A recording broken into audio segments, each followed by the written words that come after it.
जय हिंद किसान भाइयों। आज का विषय है फास्फोरस। फास्फोरस भाइयों, आप इसी बात से समझ सकते हैं कि चाहे कोई भी पौधा हो, फसल हो, ना तो उसकी फलियां अच्छे से बनेंगी बिना फास्फोरस के, ना तो उसका फ्रूट्स या फलों का विकास होगा। तो दोस्तों, इसीलिए कहा गया है कि चाहे कोई भी जीव हो, उसको फास्फोरस की आवश्यकता होती ही होती है।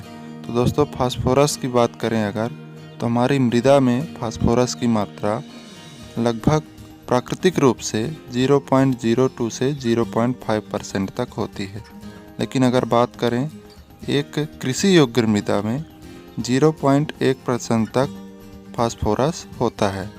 लेकिन दोस्तों, सबसे अधिक अगर हम बात करें कि किस मिट्टी में होता है फास्फोरस, तो हम बता दें एल्यूमिनियम सॉइल में फास्फोरस की मात्रा सबसे अधिक होती है, और उससे कम क्ले में, फिर उससे कम सिल्ट सॉइल में, फिर उससे कम बलुई में।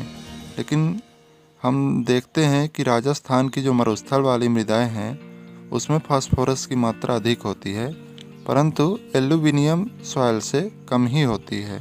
तो दोस्तों, अगर हम बात करें पौधों में फास्फोरस की मात्रा की, कि हमारे पौधों में फास्फोरस की कितनी मात्रा होती है, तो दोस्तों हम बता दें कि पौधों में 0.05 से 1% तक फास्फोरस की मात्रा होती है। सबसे अधिक पौधों में मात्रा दोस्तों बात करें तो बीजों में होती है, फिर उससे कम तनों में, फिर उससे कम जड़ में, और दोस्तों पत्तियों में भी फास्फोरस की मात्रा होती है मध्यम स्थिति में।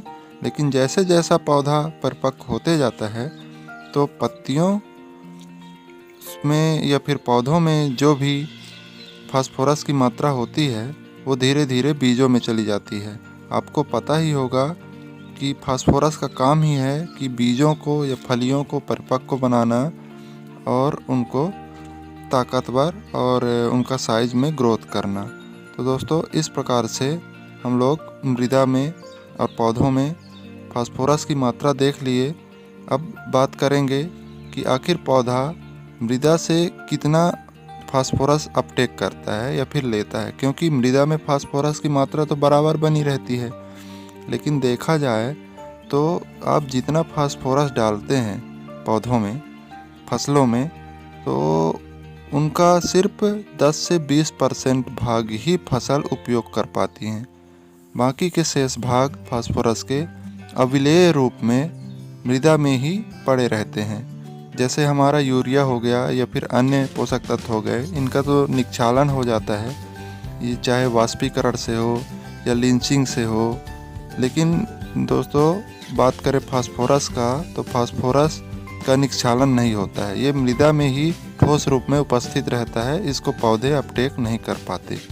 तो दोस्तों, फास्फोरस का अगर हम लोग कार्य देखें कि आखिर फास्फोरस का क्या काम है, तो फास्फोरस का काम दोस्तों, फास्फोरस के मिलने से पौधों में बीज स्वस्थ होता है। आपको पहले ही बता दिए हैं हम कि बीजों को ये इसके भार को बढ़ाता है, पौधों में रोग व कीट रोधकता की क्षमता को बढ़ाती है। फास्फोरस के प्रयोग से दोस्तों जड़ें तेज़ी से विकसित होती हैं, और आपको पता ही है कि कोई भी चीज़ हो, कोई भी पौधा हो, अगर जड़ मजबूत है तो पौधा मजबूत होगा ही। तो जड़ तेज़ी से विकसित होती है, जिससे पौधे मजबूत रहते हैं और खड़ा रहने की क्षमता रहता है, और इससे दोस्तों फल जल्दी आते हैं, फल जल्दी बनते हैं, और वह दाने जल्दी पकते हैं, और दाने में प्रोटीन की मात्रा और कार्बोहाइड्रेट की मात्रा बराबर बनी रहती है। अगर बात करें अगले की, तो यह नाइट्रोजन के उपयोग में भी सहायक होता है, और फलीदार पौधों में तो फास्फोरस का बहुत ही अच्छा कार्य होता है।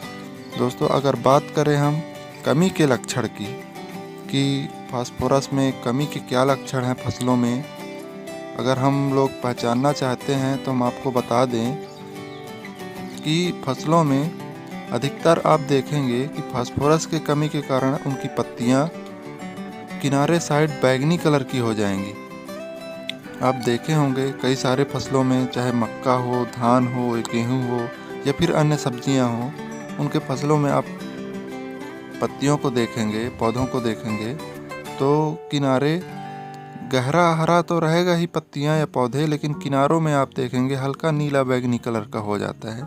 तो ये इनका बहुत बड़ा पहचान है फास्फोरस की कमी का।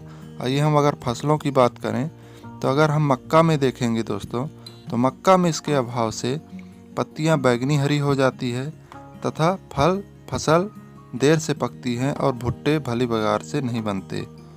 अगर गन्ने में इसकी कमी के लक्षण देखें दोस्तों, जो किसान भाई अगर गन्ने की खेती कर रहा है उनको पहचानना हो तो इसमें हम बता दें कि गन्ने में इसकी कमी से पत्तियां सक्रिय रहती हैं और नीली हरी हो जाती हैं। अगर किनारों में देखेंगे तो आप नीली हरी हो जाती हैं। और फास्फोरस की कमी होने पर अगर हम देखें कि कपास में क्या होता है, अगर कपास की बात करें तो कपास में फास्फोरस की कमी होने पर पौधों का रंग गहरा तो होता ही है, लेकिन उनकी शाखाएं तथा पत्तियां छोटी रह जाती हैं तथा उनका जो बौड़ियाँ होता है, जो जिसमें से रुई निकलती हैं, वो देर से पकती हैं।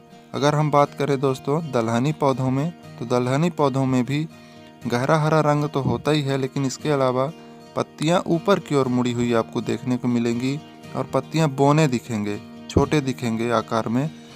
जितना उनको वृद्धि करना चाहिए, जितना उनका आकार होना चाहिए, उतना नहीं हो पाएगा। अगर बात करें दोस्तों हम आलू की, तो आलू की फसल में आप देखेंगे जब, तो इसकी कमी से पत्तियां सामने की तरफ मुड़ जाती हैं और पत्तियां झुलस जाती हैं। आलू के भीतर वाले भाग में आप कभी कभी आलू काटे होंगे तो देखे होंगे कि आलू के भीतर भाग में काले काले धब्बे पड़ जाते हैं। ये फास्फोरस की कमी के कारण होता है।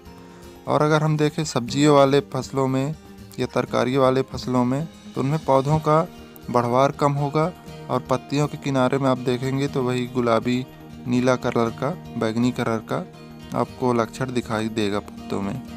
और अगर हम बात करें नींबू वर्गीय पौधों की, तो नींबू वर्गीय पौधों में जैसे संतरा हो गया, मौसमी हो गया, नींबू हो गया, नींबू तो है ही, तो इनमें दोस्तों क्या होता है कि पेड़ों की बढ़वार जो है, वृद्धि जो है रुक जाती है और जो सबसे पहले या उनकी पुरानी गहरी जो पत्तियां होती हैं उनका रंग हरा से फीका होने लगता है और वो पत्तियां फिर गिर जाती हैं और उनका रंग आप देखेंगे फिर बदलने के बाद तो पीला हो जाएगा या कांसे जैसा रंग हो जाएगा। इसी पत्तियों में निक्रोसिन रोग के चितड़े भी पड़ जाते हैं। आप निक्रोसिन देखेंगे कत्थई कलर का बॉर्डर पीला पीला दिखेगा, पत्तों में हो या नींबू वर्गीय पौधों में या फिर नींबू में भी आप देखने को मिल जाएगा आपको। तो दोस्तों पेड़ों व झाड़ियों में इसकी कमी होने से वृद्धि धीरे होती है, पत्तियां अपर्याप्त नहीं निकलती हैं। मतलब अब बात करें कि पत्तियां पर्याप्त मात्रा में नहीं निकल पाती हैं, जिससे पौधे अपना भोजन नहीं बना पाते हैं। अगर बात करें दोस्तों फास्फोरस में कमी को कैसे दूर करें, अगर हम लोग फसलों में फास्फोरस की कमी को कैसे दूर करें, तो हम लोग को एक ही उपाय है इसके लिए कि फास्फोरस का खाद डालें। भाई जब अगर हमको कमी है फास्फोरस की तो हमको पूर्ति तो करना ही है, तो उसकी पूर्ति हम लोग बस एक ही उपाय है कि हम उसको फास्फोरक उर्वरकों का उपयोग करें। तो फास्फोरस उर्वरक आप लोग जानते ही होंगे, डीएपी और एसएसपी लोग बहुत सजेस्ट करते हैं और फास्फोरस की मात्रा भरपूर इन्हीं में मिलती है।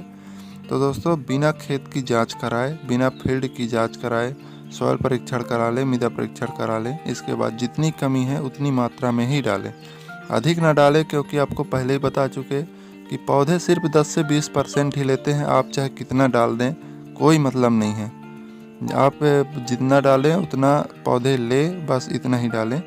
और दोस्तों अगर मिट्टी अम्लीय है या एसिडिक सॉइल है तो उसका पीएच मेंटेन करने की कोशिश करें और ध्यान रहे कि विशेषतः पौधों मतलब खेतों में जल भराव की स्थिति उत्पन्न ना हो। इससे आप फास्फोरस की कमी को दूर कर सकते हैं। तो दोस्तों आपको हमारी जानकारी कैसी लगी आप कमेंट बॉक्स में ज़रूर बताएं और अगर वीडियो पसंद आया है तो लाइक करें, शेयर करें और चैनल को सब्सक्राइब करना ना भूलें दोस्तों। धन्यवाद। जय हिंद।